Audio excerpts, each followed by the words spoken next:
انا خلاص ادمنت الوصفة دي انا وولادي، بعملها في خطوة واحدة بس، وبخبرة السنين ما بنستغناش عنها. بقالنا سنين بنعملها، وبجد ده انجح كريب الزبرة. هتعمليه من ورايا وهتدعيلي. في الخلاط وبيضة واحدة، مش ممكن الجمال. وهقولك كمان ازاي تقدميه بطريقة احترافية، وهنعمل بالشوكولاتة كمان لو جالك ضيوف على غفلة. الفيديو ده تسبب في شهرتي من 8 سنين عشان حقق 25 مليون مشاهدة. قررت ان انا اصوره تاني وانزل لكم الوصفه. جبت الخلاط، عليها كوبايه ونص من الحليب، معلقتين من الزيت، ربع كوبايه من السكر، بيضه واحده، ورشه فانيليا. وهكتب لكم المقادير لو عايزينها قولوا لي في الكومنتات. هضربهم مع بعض في الخلاط بالشكل ده. اول ما بيتضربوا بنزل بيهم في اي حاجه غويطه. عليهم كوبايه ونص من الدقيق المنخول، ولو احتاجنا دقيق هنزود. هنقلب بالشكل ده. احتجت طبعا معلقتين من الدقيق، يبقى كده كوبايه ونص من الحليب، عليهم كوبايه ونص من الدقيق ومعلقتين كمان. هنا جبت دورق، رحت نقصت الخليط بالشكل ده. هنزل عليه بقى بربع كوبايه من الكاكاو الخام، عليهم ربع كوبايه من الحليب ومعلقه كبيره من السكر. هقلب الخليط اللي بالشوكولاته بالشكل ده، وكده بقى اصبح جاهز معايا. جيب الازازه بتاعتي، هنزل بخليط الشوكولاته فيها كده وهغطيها، ويلا بينا نشوف هنعمل ايه. هرفع بقى الطاسه بتاعه الكريب، او اي طاسه عندك تكون ما بتلزقش. دهنتها طبعا زيت، ورحت نازله بخليط الشوكولاته بالشكل ده، ونزلت عليه على طول بخليط الفانيليا. وببدأ ان انا اضير الطاسة كده بالشكل ده علشان خاطر تتساوى معايا. اول ما بحس ان هي اتشمعت بقلبها كده زي ما انتوا شايفين، بتتقلب معايا بكل سهولة. اهم حاجة الكريب تعمليه في طاسة تكون ما بتلزقش، يعني اهم حاجة تكون غير لاصقة.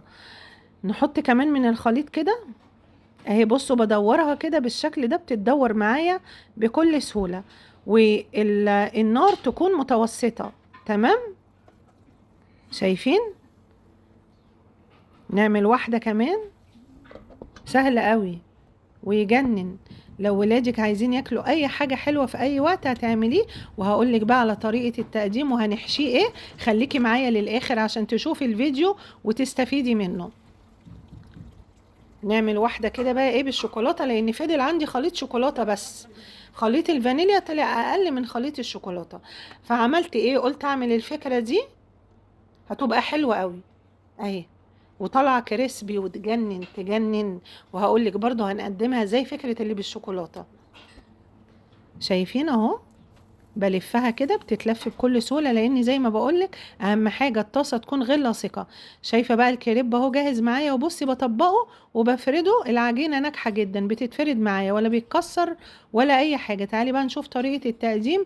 هفرد كده الكريبايه على سطح الرخامه، وهطبقها من هنا ومن هنا. وعندي هنا شوكولاته سبريد اللي هي بديل النوتيلا. هفردها كده زي ما انتوا شايفين. طريقة تقديم سهلة بسيطة، لو جالك ضيوف على غفلة هتعمليها في ثواني. ولو ولادك برضو زي ما بقولك كده عايزين حاجة حلوة هتعمليها على طول. نلفها، نعمل كمان واحدة. على فكرة مغذي جدا وطعمه يجنن. ليه بقى؟ عشان في حليب وفي بيض وفي شوكولاتة. شوية مكسرات في النص، لو انت عايزة تحطي حطي، يعني مش عايزة خلاص استكفي بالشوكولاتة. بجد حكاية عجب ولادي قوي قوي، وقالوا لي ده تعملهن على طول. انا بقالي فترة بصراحة ما عملتوش، بس عايزة اقول لكم ساعة ما عملته من 8 سنين كنت اول حد اعمله. كنت اول حد اعمله من 8 سنين كده، او يعني 8 سنين وشوية. عايزة اقول لكم اني ما شاء الله الفيديو حقق 25 مليون مشاهدة، وكان سبب في شهرتي هو وكم فيديو كمان. هنا بقى عندي صوص شوكولاتة اللي هو الجاهز، وصوص كراميل. بروح نازله بيهم كده، عليهم بقى فستق حلبي، ايس كريم، وانزلي تاني بصوص شوكولاته مع صوص الكراميل. بجد تحفه ويجنن. هنا برضو هزين بصوص شوكولاته وصوص الكراميل. حلو قوي وسهل وسريع، وهيشرفك قدام اي ضيوف يجوا عندك. حبيت اوريك الطبق من قريب، بصي شكله عامل ازاي بالشوكة والسكينة. هو بصراحة لو هتاكليه كده هيبقى بالشوكة والسكينة. يعني لو جالك ضيف وحبيتي تقدمي له الطبق ده تقدمي له معاها الشوكة والسكينة، عشان هو طبعا مش هينفع يتاكل بالايد خالص.